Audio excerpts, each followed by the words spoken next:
ሰላም ውድ አድማጮቻችን፣ አርሰናልን በሚመለከቱ አዳዲስ የዝውውር መረጃዎች ተመልሼ መጥቻለሁ። እንግዲህ ባለፉት 24 ሰዓታቶች ውስጥ እንግዲህ አርሰናልን የሚመለከቱ ብዙ የተለያዩ መረጃዎች ወጥተዋል። አንደኛው እንግዲህ ትናንት በተደረገው ጨዋታ ላይ ምንም እንኳን ስፔን ትሸነፍ እንጂ የአርሰናል ተጫዋች በቅርቡ ይሆናል ተብሎ የሚጠበቀው ዙቢሜንዲ በአማካይ መስመር ላይ የተለየ ብቃቱን ማሳየት ችሏል። የመጀመሪያ ጎሉንም አስቆጥሯል። ከዛ ውጭ አርሰናሎች እንግዲህ በድርድር ከሚፈልጓቸው ተጫዋቾች ውስጥ አንዱ የሆነው ራፋኤል ሊያኦ በፖርቹጋል ብሔራዊ ቡድን በኩል ጥሩ ብቃቱን ማሳየት ችሏል። ስለዚህ እነዚህን ተጫዋቾች መድፈኞቹ እንደሚፈልጉ ይታወቃል። እንዴት ታያዋቸዋላችሁ? የእናንተን አስተያየት የምጠብቅ ነው የሚሆነው። በዙቢሜንዲ ጉዳይ ግን እኔ ራሱ ግራ የሚያጋባው አድማቻችን ይህ ዝውውር ምክንያቱም ካላችሁኝ ትናንት ፍሎሬንቲኖ ፔሬዝ ደውሎ አናግረውታል የሚሉ መረጃዎች ወጥተዋል። ከዛ ውጭ ደግሞ ፋብሪዚዮ ሮማኖ አንድ ሰው አርሰናልን በመዘገብ የሚታወቁ ጠቅላላ መረጃዎች እንግዲህ የሚሉት ይህ ዝውውር ያለቀ ጉዳይ ነው፣ አርሰናሎች ልታስቡ አይጠበቅም። በዝውውር ነገር ደግሞ ካያችሁት ዶክሜንቶቹን ሁሉ ተለዋውጠዋል፣ የቀረ የጤና ምርመራው ብቻ ነው የሚል ነው። በሌላ መረጃ ደግሞ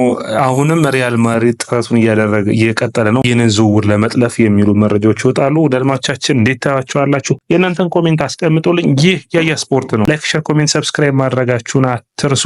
ከዛ ውጭ ከኢትዮጵያ ውጭ ያላችሁ ከሆናችሁ ደግሞ ጆይን በማድረግ የያያ ስፖርት ቤተሰብ ይሁኑ። እንግዲህ አድማጮቻችን ሌላኛው መረጃችን የሚሆነው ራፋኤል ሊያኦ ነው። እንግዲህ ትናንት ተቀይሮ ገብቶ ምርጥ ብቃቱን አሳይቷል። ባየር ሙኒክ የዚህ ተጫዋች ፈላጊ ነው። ሚላን ይህንን ተጫዋች ለመልቀቅ ያስባል። ነገር ግን አርሰናሎችም የዚህ ተጫዋች ፈላጊ ናቸው። እንግዲህ አንድሬ በርታ በአርሰናል ቤት ከመጣ በኋላ አዲስ አብዮት ያመጣው ምንድን ነው ካላችሁኝ ከብዙ ተጫዋቾች ጋር ነው የሚነጋገረው። በአርሰናል አቅም፣ በአርሰናል ሌቭል ከአርሰናል ከሚፈልጉት ነገር ጋር የሚጣጣመውን ሲያገኝ ወደ ዝውውር ገብቶ ዝውውሩን ለመጨረስ ያስባል። ነገር ግን ከብዙ ተጫዋቾች ጋር አርሰናል ንግግሮችን እያደረገ እንዳለ ብዙ መረጃዎች ያሳያሉ። አንዱ እንግዲህ ከሊያኦ ጋር በዝውውሩ መጀመሪያ አካባቢ ንግግሮችን አድርጎ ነበር። ድርድሩ ምን ያክል ገንዘብ እንደሚፈልግ፣ ዝውውሩ ምን ያክል እንደሚወጣ፣ በአጠቃላይ ምን ያክል የፓኬጁን ዋጋ አጣርቷል የሚል ነው። ወደ አድማጮቻችን ሌላኛው መረጃችን የሚሆነው እንግዲህ ራፋኤል ሊያኦን የሚመለከተው ይህን ያክል ካል አርሰናል በዝውውር መስኮቱ ተጫዋቾችን ማስፈረም ላይ አተኩሮ እየሰራ እንዳለ ይታወቃል። ነገር ግን የኮንትራት ማራዘም ላይም ድርድሮቹ እንደቀጠሉ ናቸው። የስካሊ ዝውውር ወይም የኮንትራት ጉዳይ አሁን ተጠናቋል ማለት የሚቻል ነው። በቅርቡ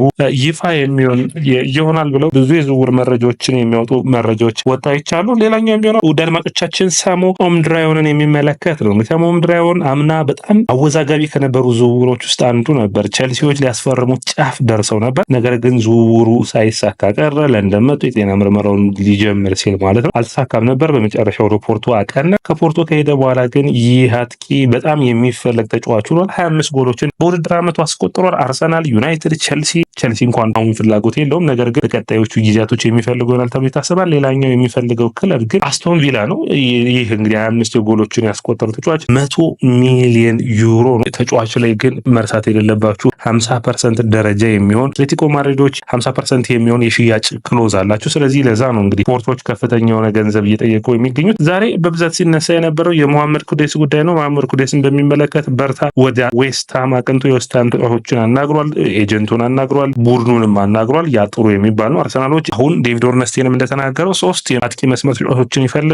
አጥቂ፣ የግራ መስመር የቡካዮ ሳካ ተተኪ ወይም የሚያግዝ፣ ከዛ ውጭ የግራ መስመር ተጫዋች ይፈልጋሉ። ከዛ ውጭ ግን ኗነሪና ኦዴጋርድ በ10 ቁጥር ሚና ላይ ይፎካከራሉ ብለው ያስባሉ። ስለዚህ በአጠቃላይ ይህንን የዝውውር እቅድ አላቸው። እንግዲህ ሞሐመድ ኩዴስን ማምጣት የሚችሉ ከሆነ በሁለቱም ቦታዎች መጫወት መቻሉ ተፈላጊ ያደርገዋል። ለሳካ ተፎካካሪ የሚሆን ይሆናል። ከዛ ውጭ በግራ መስመር መሰለፍ ይችላል። አጥቂ መሆን የሚችል ነው። ስለዚህ አርሰናሎች ይህንን ለማድረግ ጥረቶች ቀጥለዋል። ነገር ግን የ85 ሚሊዮን ፓውንድ ዋጋ ጉዳይ ለአርሰናል ይህም አስቸጋሪ አድርጎበታል። ዛሬ እንደ አዲስ የተነሳው የሌሮን ሳኔ ጉዳይ ነው። ሳኔን በሚመለከት ምን ተነሳ ካላችሁኝ ደግሞ አርሰናል ይፋዊ የሆነ ለሳኔ ፓኬጁን ሙሉ በሙሉ ያክል የደሞዝ ጉርሻ እንደሚከፍሉት አቅርቦለታል። 29 ዓመቱ የሚገኘው ሳኔ እንግዲህ ወደ ቱርክ ፌነርባቼና ጋላታሳራይ ይፈልጉታል። ነገር ግን በሚገርም ሁኔታ በእንግሊዝ ፕሪሚየር ሊግ መምጣትና የሚቀጥለው የዓለም ዋንጫ የጀርመን ብሔራዊ ቡድን ተጫዋች መሆንን ስለሚያስብ ወደ አርሰናል የመምጣት እድል ሊኖረው ይችላል። በእንግሊዝ ሌሎች ቡድኖች የሚፈልጉታል። ነገር ግን አርሰናል ጠንካር ብሎ ሄደ ነው። እንግዲህ ይህ ተጫዋች የሚመጣ ከሆነ ማይክል አርቴታ በጥሩ ብቃት በማንቸስተር ሲቲ ምክትል አሰልጣኙን ያሰልጠናቸው ሳኔ፣ ራሂም ስተርሊንግ፣ ገብርኤል ሱስን፣ ዚቼንኮ እነዚህን ሁሉ ተጫዋቾች ማምጣቱ የሚታወስ ነው። ሌላኛው ፈራሚ ሆኖ የሚመጣ ይሆናል። ጥሩ ዝውውርና ጥሩ ብቃቱን ያደርጋል ብዬ አስባለሁ። በተለይ ለሳካን የሚያግዝ ይሆናል። ከዛ ውጭ ሳኔ በምን ጥሩ ነው ካላችሁኝ ተፎካካሪ ነው። ከዛ ውጭ ፍጥነቱና ኤክስ ፋክተር አለው። ከየት አንግል እንደሚመጣብህ የሳኔ አደጋዎች አይታወቁም እና በሎ ብሎክ የሚጫወት ቡድን ሲያጋጥምህ ሊሮይ ሳኔ በጣም መፍትሄ የሚሆን ተጫዋች ነው ይታየኛል። ሹት ማድረግ ይችላል። አርሰናሎች ከሳጥኖች ሹት አድርጎ የሚያስቆጠር ተጫዋች ብዙ የላቸውም እና ሳኔ ያንን ቦታ የሚሸፍን ይሆናል። ቤንጃሚን ሴስኮን በሚመለከት ስካይ ጀርመኒ በአጠቃላይ ስካይ ስፖርቶች ይህንን ዜና ይዘው ወጥተዋል። አርሰናሎች መጀመሪያ ንግግራቸውን አድርገው ጨርሰዋል። ሁለተኛ ንግግር በዚህ ሳምንት ድጋሚ የሚያደርጉ ይሆናል። አሁን ሁለተኛውን ንግግርም እያደረጉ ይገኛሉ። አርሰናሎች ከ60 ሚሊዮን ፓውንድ ያወጣል 80 ሚሊዮን ዩሮ ለማውጣትና ለተጫዋቹም ጋር ለመስማማት ጫፍ ደርሷል። ነገር ግን አስቸጋሪ ያደረገው ቸልሲ ይህንን ዝውውር ለመጥለፍ ጥረቶችን እያደረገ ይገኛል። ነገር ግን አርሰናሎች ይህንን ተጫዋችም እንደሚያዘዋውሩት እርግጠኛ የሆኑ ይመስላል። አሁን እንግዲህ የሴስኮና በተለይ የዙቢሜንዲ ዝውውር አርሰናልን ቋሚ 11ን ማሻሻል የሚችል ከዛ በኋላ የግራ መስመር ተጫዋች፣ የመሃል ተከላካይ እንዲሁም ደግሞ ፓርቲን የሚፎካከር ተጫዋችን ማምጣት ላይ እንደሚያተኩር የሚጠበቅ ነው የሚሆነው። ኦስማን ዲዮሜንዲ ይህ ተጫዋች በአርሰናል መልመላ ውስጥ እንግዲህ ላለፉት 2 ዓመታት ዝርዝራቸው ውስጥ አለ። ከአውት ኦፍ ሳይድ ይዞት እንደወጣ መረጃ መሰረት ይህንን ተጫዋች ለማስፈረም አርሰናሎች ጥረትን እያደረጉ ይገኛሉ። ነገር ግን የጃኮብ ኪቪየር መልቀቅ ይጠበቃል። ጃኮብ ኪቪየር ደግሞ አርሰናልን የመለቀቁ ነገር አጠራጣሪ የሆነ ይመስላል። ምክንያቱም ተጫዋቹ በአርሰናል ደስተኛ ላይ ለቦታ ይፋለማለሁ የሚል ተናግሯል። ከዛ ውጭ አድማጮቻችን በቅርብ ሰዓታት በወጡ መረጃ መሰረት ደግሞ አሌሃንደር ጋርናቾን አርሰናሎች ለማስፈረም ከቸልሲ ጋር ይፎካከራሉ። ይህ ተጫዋች እንግዲህ ጥሩ ክህሎት ያለው ተጫዋች እንደሆነ በአርሰናል መልማዮች በተለይ ከበርታ ከዚህ በፊት ከአትሌቲኮ ማድሪድ ወቅት ያስታውሰዋል እና ይህንን ተጫዋች ማምጣት ይፈልጋል የሚል ነው። እንግዲህ አርሰናሎች በተለይ ታዳጊ የሆነ ተጫዋችን ማምጣት አንዱ እቅዳቸው ነው። ያም ብዙ ቦታዎችን የሚሸፍን ተጫዋችን ይፈልጋሉ። በተለይ ለሳካ ተተኪ መሆን የሚችል ነው። ሳካን የሚያሳርፍ ከዛ ውጭ ደግሞ በግራ መስመር ላይ መሰለፍ መቻሉ